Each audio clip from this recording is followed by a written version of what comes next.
Let me just start off by describing a little bit about how our system here in Zambia works. Um, Basically, we start off, um, I think, the normal preschool baby class and everything, grade one, grade two, up to grade. Then the only exam classes we have, that's for, you know, primary and secondary education, would be grade seven, eight, nine, and grade 12. These are the exam classes. And I think grade seven, uh, I think I tried to do pretty well. I was like the second highest in school. And then I was picked from, I was at a basic school in grade seven. So what the basic school is basically is it's a government school. So there's government schools and there's private schools. And so growing up, I was at basic schools first, which are government schools, and then I was taken to a Catholic school, which here in Zambia is actually a big deal. So I was picked to go to one of these the renowned Catholic schools in Zambia. It's called Matero Boys. I don't know if you've heard of it, or you can look it up. So I went to Matero Boys and I did my grade eight and grade nine. Um, and I think around that time we were moving around, uh, shifting from house to house, and I had to go back to the basic school that I was at, uh, that I had left. So now, when I reached secondary school, it was 8, 9, 10, 11, 12. This is now you're transitioning into secondary school. So I went back to Liwala Secondary School and I finished from there. And whilst I was at Liwala Secondary School, I did a couple of subjects. So here in Zambia, I don't know how people do it elsewhere, but in Zambia, we do quite a number of topics, quite a number of, courses or subjects when we're in secondary school. Um, it's very different from what I've noticed out there in the world, because you find that one student would be doing mathematics, uh, English, uh, chemistry, physics. Um, for me personally, I did all these four, inclusive with things like GMD, which is geometrical drawing. I took GMD. I took woodwork. I took civic education. Um, I took religious education, and yeah, so those are, and biology. So you find that it's a bit cumbersome firstly because you don't really know what you want to do when you're done with school, because you have so many things that you're already doing. You're doing math, you're doing English, you're doing chemistry, you're doing physics. And I think a common problem that we face here in Zambia is, especially when you ask these pupils, what do you want to do when you grow up? What do you want to do? What do you want to pursue as a career? They're always confused because they're doing all these different topics. Whereas when I look at other places, for example, in Germany, you find that a student or pupil would be studying about minerals. And this is all this student is studying. And they come and they, you know, we get surprised when this person knows so much about minerals. No, this person has been groomed. One of the problems that I think I've noticed is that you find that um, pupils are unable to uh,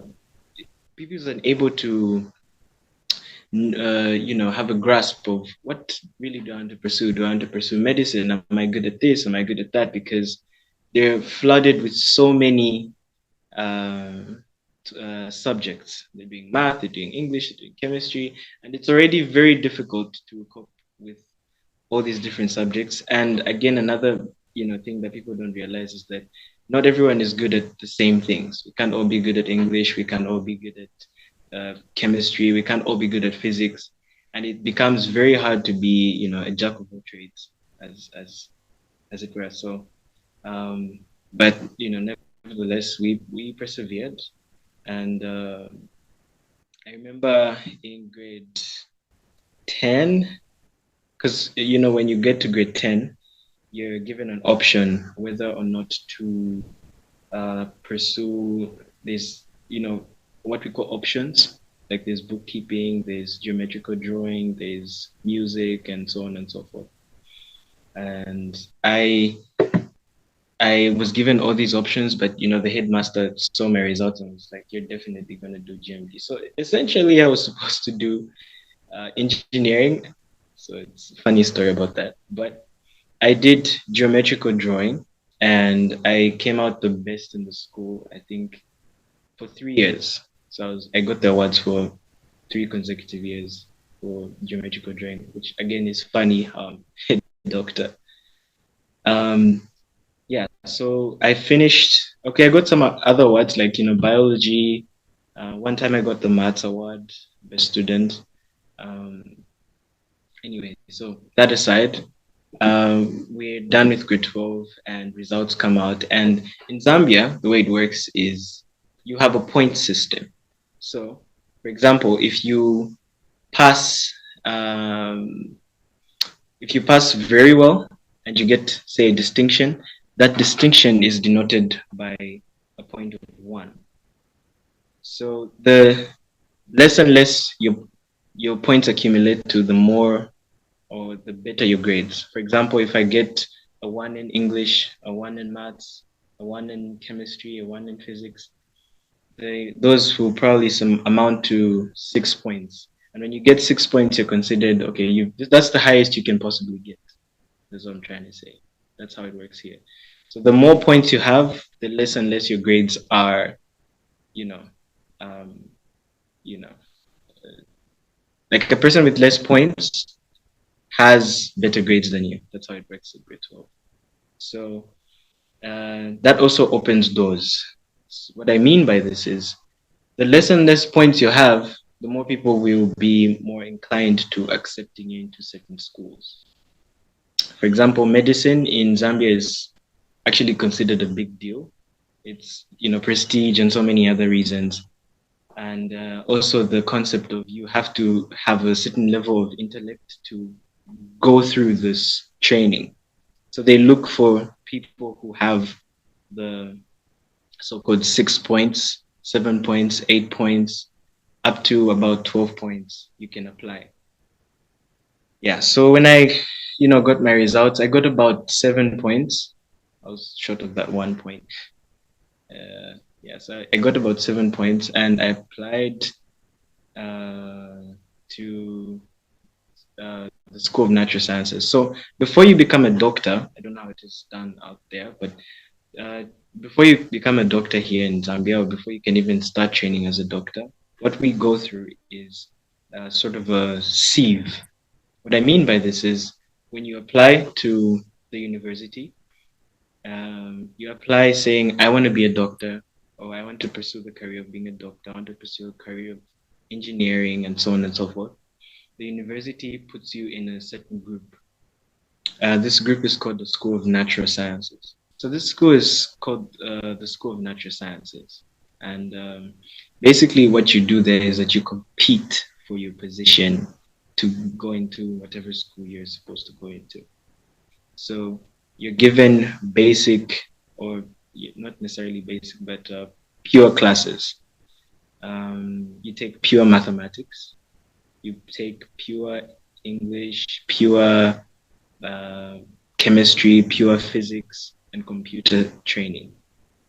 Okay, so you'll be doing these courses with a bunch of other people that got 6 points, 7 points, 8 points. So everybody there has come with the, I know my stuff. And you're doing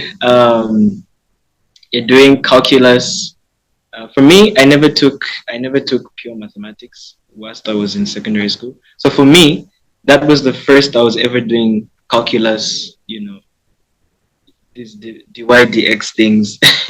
So I was a little bit behind because you find that a lot of people were doing like they would wait a year because after grade 12 they would wait a year, study these courses, and then go and apply. But for me, I immediately after I got my results, I went straight to apply and then found myself, you know, uh, short-handed, so to speak. So that was quite a hustle, but we persevered. And here you really have to, so it becomes now invest. So what I mean by that is if you get an A in mathematics and an A in physics, an A in basically all of the courses, they pick out of the best four. Those A's or B's or C's uh, are tallied with, or they're what can I use? They're linked to a certain number of points. For example, if you get an A in math, you've got 5 points. If you get a B in mathematics, you've got 4 points. You get a C in mathematics, you've got about 2 to 3 points. So the more points you accumulate, the more chances you have of choosing now the school you want to go to, because now that means, you know, you're in for lack of a better term, the cream of that um, pick. So you find that the maximum number of points you can get, because it's out of best four, is 20 points. So the closer you are to 20 points, the more you can now say, oh, I want to do medicine, I want to do engineering, I want to do, like, you can now choose. But then if you don't get as many points, say, for example, you get 9 points or 10 points, you don't really get to pick. The system will shunt you into what is acceptable. For example, teaching or other courses like mathematics or biology and human biology and so on and so forth. So it becomes quite an inverse of that. So you have to really, really work hard because you're there with a bunch of guys and ladies who know their stuff. And they had, like I said, they had their training way before me. So it was quite a challenge, but we put through, and um, we managed to pick what we picked. So now I'm in the School of Medicine, and basically what they do is once your results come out, you're quartered. And quartering is basically what I said. You're shunted into different um, courses, right? And so I was quartered under Bachelor of Dental Surgery, and how it is here is after your first year, because natural sciences is considered your first year, and then you go into your second year where you now start studying about the human body and whatnot, right? So in second year now, um, you are studying MBCHB and BDS are in the same class. So people who are doing medicine and surgery and people who are doing Bachelor of Dental Surgery are in the same class, and we're learning now about the human body in general for the next 2 years, which is second and third year. And you are sort of flooded with from 4 to 5 courses. Now you're flooded with about 10 things that you need to study for. It now becomes real. And I think one of the things that I noted was how new everything is, from anatomy to physiology to biochemistry to therapeutics, public health, society and medicine, clinical medicine, clinical science, lab science. We're doing, pathology. So one thing I noted was the terminologies were all new. The amount of data that you're supposed to understand in this very,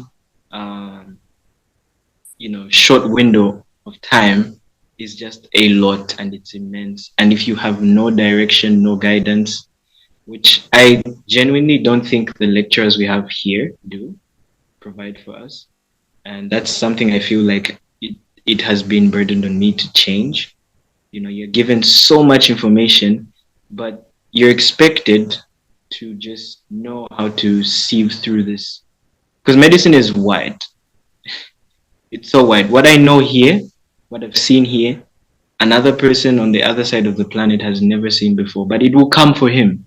And he will see and he won't know what to do. But in an event where we've been sharing knowledge, we've been, I've been talking to you, you've been talking to me, I've been talking to, say, Jazz, and she's been talking to me, and we're having these discussions. You find that we become better and better because now we have direction, we have dialogue, we have a better arsenal to deal with the problems that we are facing.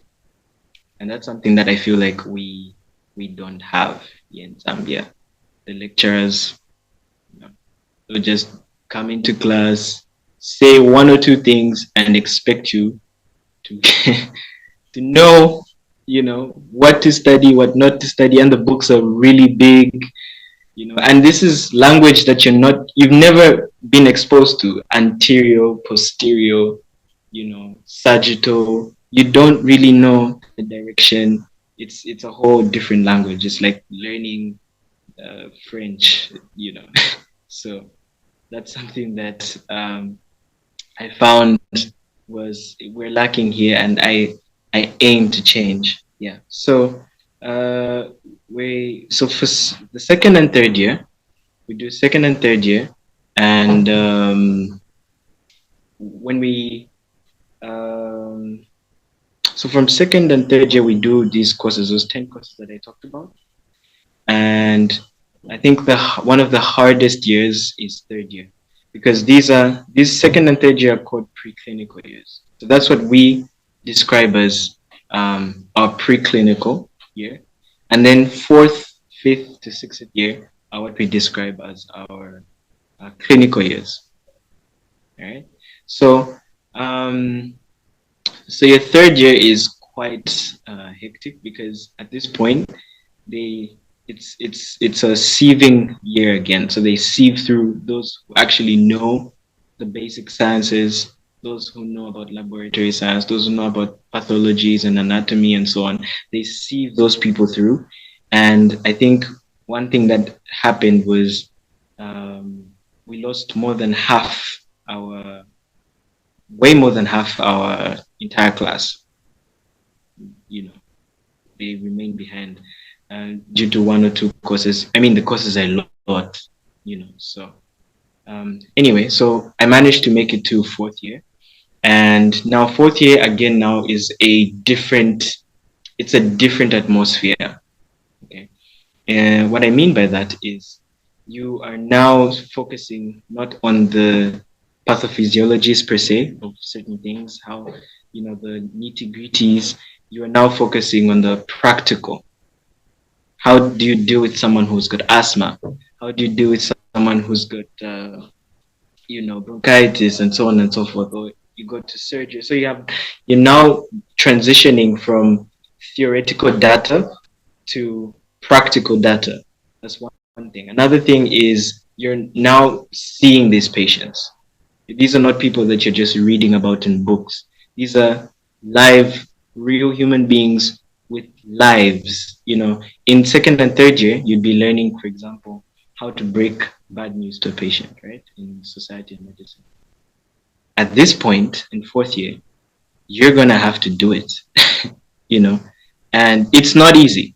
It's not like what they show in the movies, like, you sit the patient down and they're just going to cry a little bit, or it's real. That's what I'm trying to say. Fourth year becomes real. You're seeing these patients, you're touching real, actual stuff. You're cannulating if you have to. There's so much that's going on, and then also the courses change. So what I mean by that is now you start learning things like internal medicine, surgery, obstetrics and gynecology if you're in MBCHB. For us in dental, we don't do obstetrics and gynecology. We actually do only IMED surgery. We do some of our own courses, because at this point now we're breaking off from MBCHB students and going now into our field. And another problem that I noted there was you find that you've been studying about the human body, but you know almost nothing about dental. Dental is a completely different language. It's, the materials are different, the instruments are different, the the language is different, the atmosphere is different. So now you have to, as a dental student, you have to um, try and manage your time between uh, knowing what is being done in medicine and surgery, and also knowing what you need to know in dental surgery. And so we actually have to study for about, it's not on paper. On paper, they put it as 7 courses. But in reality, we study for 15 different courses in dental surgery. And I think that's one thing that, we do. We have to study for 15 different courses. So there's what is known as basic sciences. So there's basic sciences for medicine and surgery, which we have to study. And then there's basic sciences for dental surgery, which we have to study. And in basic sciences, you have different courses. For example, for medicine and surgery, you have things like biochemistry. You really get into now biochemistry, clinical biochemistry, and stuff like that. Then for, of course, things like public health, society, and medicine, those are under the basic sciences in medicine and surgery. Then you have the basic sciences in dental surgery, where you now start learning about dental, head and neck anatomy. You go really in depth with this. You have to learn pathology, dental pathology. You have to learn materials, dental materials. All this is new, by the way. The materials part, of course. Dental materials. You need to learn microbiology, both in dental surgery. There's microbiology, and then also microbiology for medicine and surgery. So you're doing both of these at the same time. And I think that's quite a challenge, which I think I'll discuss later on. So from there, fourth year I think is one of the hardest years, but I found third year to be the hardest. I don't know why. Most people would say fourth year was their hardest year because they have to do both at the same time. But for me, I think I found third year the hardest, and my reason for that would be I was still learning how to study because, like I said, there's not much guidance here. So I was still figuring out how is it possible for me to study and still have a bit of a life outside there, and not just be grounded here. So I think I've discovered that after third year. So that's why I think third year was my hardest year. When you go to fourth year and then fifth year, in fifth year, you're doing subspecialties. So you're still with the medicine and surgery group. And your subspecialties consist of things like psychiatry, sorry. So you do psychiatry, you do ENT, you do some bit more of IMED, we do renal. So you get exposed to the dialysis machines. You need to know how the dialysis machine works, and so on and so forth.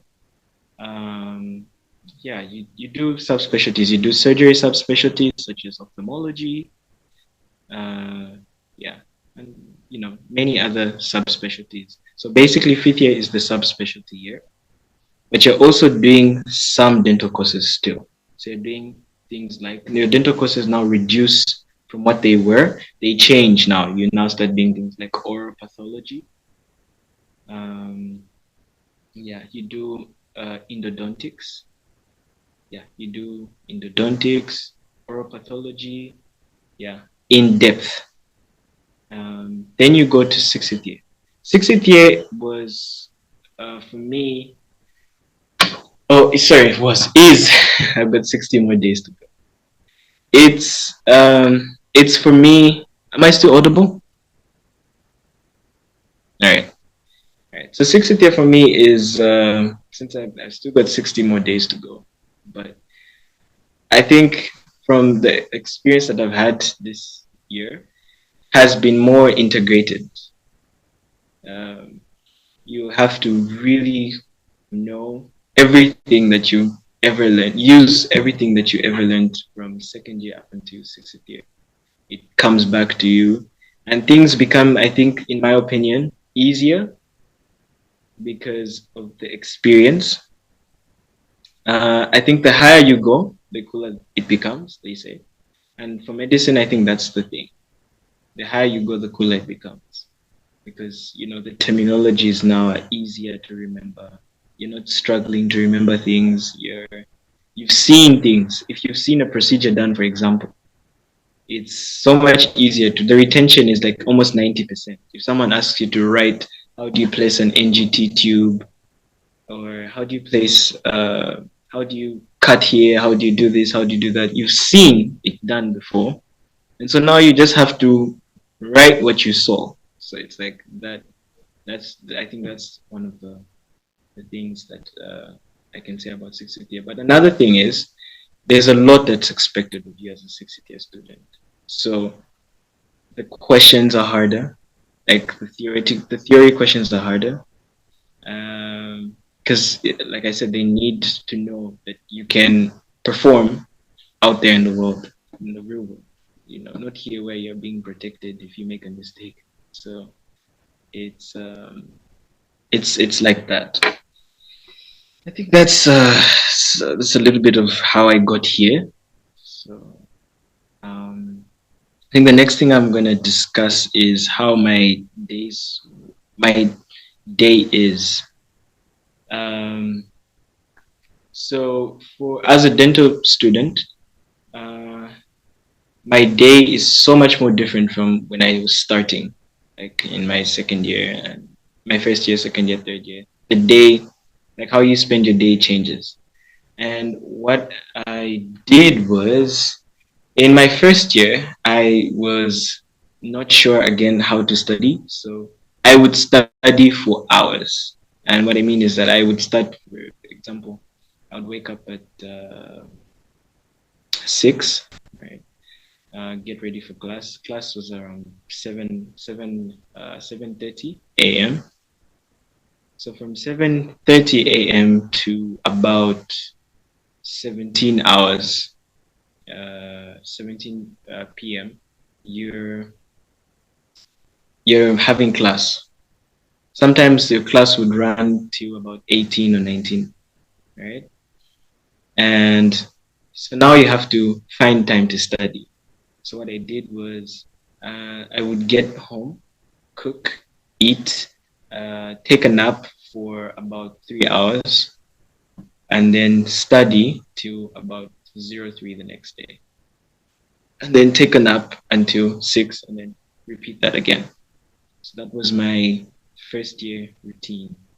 Not much changed when I went to second and third year. It was pretty much the same thing because the schedule was still the same, only that sometimes you'd have labs, and after lab days, you'd be really tired because you'd be standing the whole day, and you're learning the whole day. So I did have some days where I just go home and not really study, but I made sure at least five 5 to 6 days of the week I am studying, because again there's a lot of information. And I think for a preclinical student, what I would suggest is to try and understand the language before you start medicine. Like, what I mean by that is, um, okay, let me finish this and I'll get back to that. So, yeah, so that's typically how my day would go in second and third year. And in fourth year, because again, the environment changed, I'm at the hospital, most of the time. So a typical day at the hospital starts at 6:30, right? So it's at 6:30, 6 hours or 6:30, you have what are known as morning meetings. So during your morning meeting, you discuss things like, cases that you saw yesterday, how many patients passed away yesterday, what could have been done better. There's a lot of drama, scolding, embarrassing each other in that room. It's crazy. And yeah, so you have a morning meeting where you meet and discuss how best you could have handled situations, say for example in surgery. Um and then this meeting runs up until about 7 hours or 7:30. Then you disperse to your different what are known as firms, right? So there's different firms. By what I mean by firms is you have groups. You're split into groups, say, because there's different wards. There's a lot of wards. There's a lot of sections. So each group gets a firm, or each group is a firm. So you have firm A. You've got maybe 10 people plus a registrar and a consultant. That's how it works. So you go to your firm, and then you have a ward round, and then you work up until about on good days you work up until 14 hours. On those not so good days you work up until 18 hours. And then you also have core days. So you have about 2 core days every week. um, yeah, so basically you wake up in the morning, you go for your morning meeting, you have the round up until latest 18 hours. Then I would go home and uh, eat, sleep, and study till 03. And then, the day repeats itself. Um, yeah, so sometimes I'd find time to study whilst I'm on call because the time is not enough. Like I said, fourth year, you're doing both things. You're doing dental surgery and you're doing surgery for medicine and surgery. You can imagine. So you don't really have that much time and you're getting tired. You'd be doing double rotations. You're rotating in dental. If you're rotating in surgery, for example, then you're also doing dental basic sciences, which is what about 5 courses, which you have to study for, which you have to be there for, because it's a clinical year. So you're getting tired, and you do have to still find time to study. Um, so that's pretty much how my days went. Um, then another thing I would like to discuss is maybe some advice for those people that would want to join or become dental surgeons as well. The first thing I would say is it's harder before it's easier. It's harder before it's easier. Um, what I mean by that is not just, like I said, it becomes easy as you go up, but I mean in terms of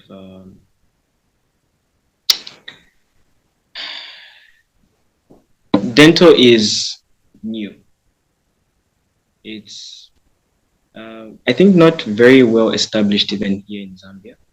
You find that there are not a lot of specialists in dental because you have different courses, like you have different uh, programs where you can become a specialist, like a periodontist, a an orthodontist, a endodontic specialist, and so on, a maxillofacial surgeon. And it's harder before it gets easier means the training in dental is hard.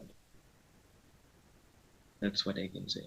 It is taxing. It is a lot of work during training. But once you're done training, it becomes easier. Okay, that's one thing I'll say. I'll explain more on that, but that's what I want to put out there. The training is hard. You, it's. I think it's, in my opinion, it's easier for the medicine guys because they do maybe 4 courses a year. We have to study for 15 courses. So I think you can see the distance between those two is quite large. And then another thing I'd like to say is you need to prioritize clinical practice. Prioritize it. In dental, dental is a very practical uh, uh, field or branch of medicine. And if you do not go into this with the mentality that you're going to touch things and feel and improve your skill, it's going to be hard for you. So you need to prioritize uh, clinical practice.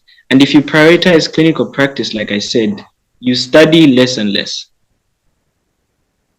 Okay, so if you prioritize clinical practice, trust me, you will study less and less. That's what I have noticed, because you find that uh, these are, certain questions are things that you've seen, that you've touched, that you've experienced. If someone comes and asks you about something like a ranula, you've you've seen this pathology, you've dealt with it, you know what it looks like, what the patient is going to say, you know, what the patient is going to complain about in their history. No, I have a swelling here, it's been there for this long.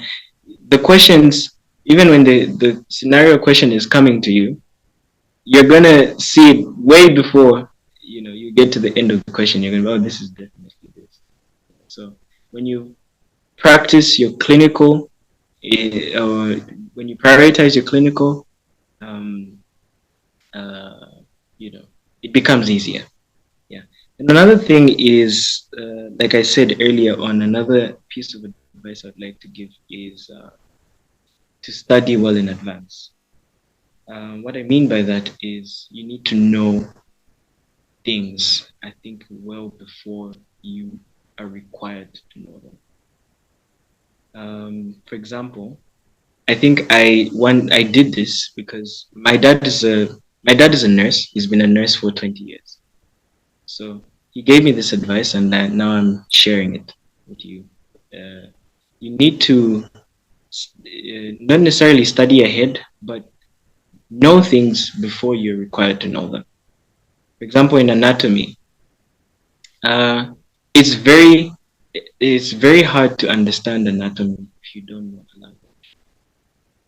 You spend 4 5 hours trying to understand just a basic the hand. 4 5 hours trying to understand it, but you'll be getting confused because you don't know what posterior means, what distal means, what proximal means. You won't really be able to read and understand and retain because you don't know what sagittal means, what coronal means, what these words mean. And so having introductory classes, just use YouTube. It's so easy actually. Just go to YouTube and you'd Google um, uh, anatomy, introduction to anatomy. And I did this, right?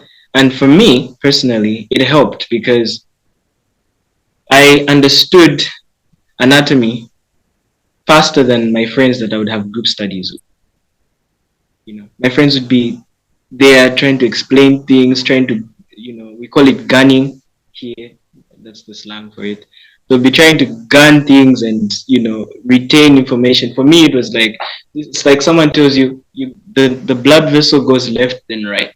That's how easy it was for me to see these blood vessels, see the nerves, see, things like that. So um, that's another piece of advice I'd like to give. And then another thing is to be very close to your seniors. To be very close to your seniors. Whether you're going to study dental surgery or you're going to do medicine and surgery, I think one thing that I would very much advise a preclinical student is befriend your seniors. And we have a saying here in Zambia: the best uh, the best fourth year student is not better than the worst sixth year student.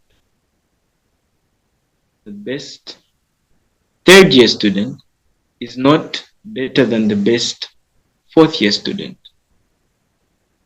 That's what we say here. And it's a very, I think, powerful statement because you can't trade experience for anything. You can't. It doesn't matter how many papers, how many degrees a person gets. A person that's had experience is almost always gonna have the, I don't want to put it as an absolute, but is almost always going to have the upper hand. And we need to be able to use this as a preclinical student. These guys, your seniors, are a ticket to an easier, smoother life. Because a senior student would tell you, don't study this. This is not necessary. Or this is necessary. Or you're having an exam tomorrow. Okay, what are the advices? Study this, study this, study this. You get it? And one thing is that we need to keep into mind is this, the human body is the same. The human body is the same for everyone. And so because it's the same, with of course some differences here and there, but generally the same, you find that the things that they'll teach are generally the same. If I'm learning about a disease, say Guillain-Barré or asthma or bronchitis here in Zambia, the information I will get here is the same information that they're teaching in the United States of America. Because asthma is asthma wherever you go. And so, because of this, they will teach to your 60th years what they will teach to you. And so you need to grasp this from them and just get the points that, okay, look, you need to study this, study that, study this, study that, and you make it. So using your seniors is I think, cardinal. And then lastly, for my, the advice I'd like to give is you need to have time for other things. Have time for other things. If you're religious, have time for that. If you go to the gym, have time for that. Just have time to see family, have time to do things other than studying. And why I say this is not necessarily because I'm not saying it from without. What I'm saying is you need time to do other things because your brain needs to encode the information that you're studying. That's how you learn things. And brain encoding is not done when you're studying. That's why a lot of people find medicine difficult, is because they're always working, always studying. And what you're doing is you're putting in information, right? But that information is not encoding into your mind. It's not imprinting. You're just putting in some information and it's being pushed out. You put in more, it gets pushed out. But when you study and give time for other things, you give your brain time to encode. You study and you sleep. During sleep, your brain encodes, it packages the data that you're studying. And so it's very important to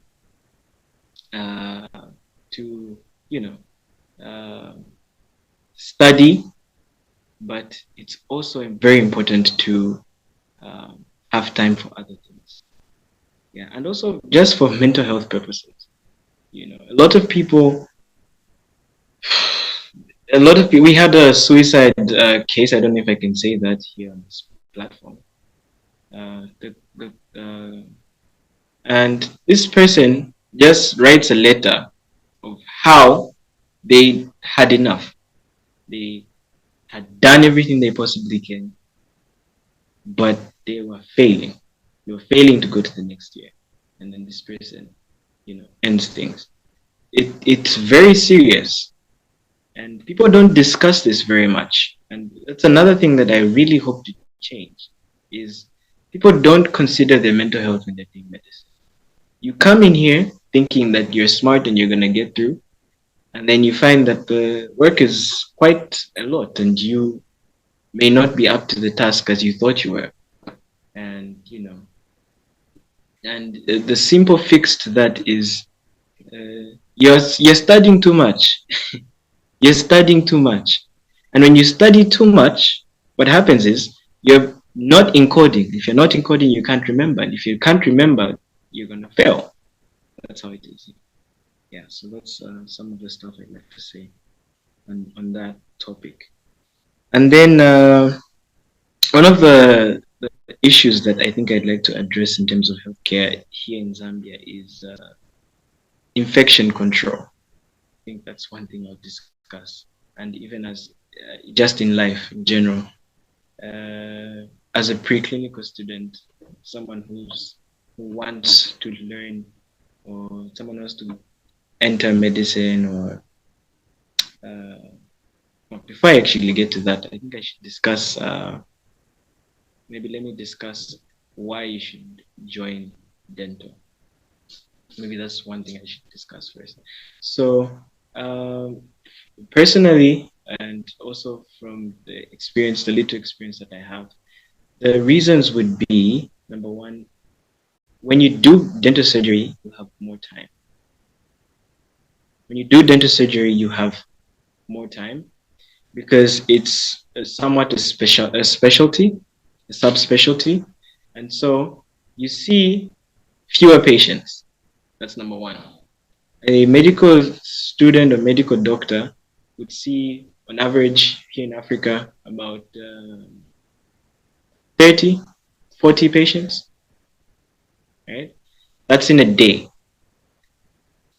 A um, a dental surgeon here in Africa would see 3, maybe 4 patients in a day.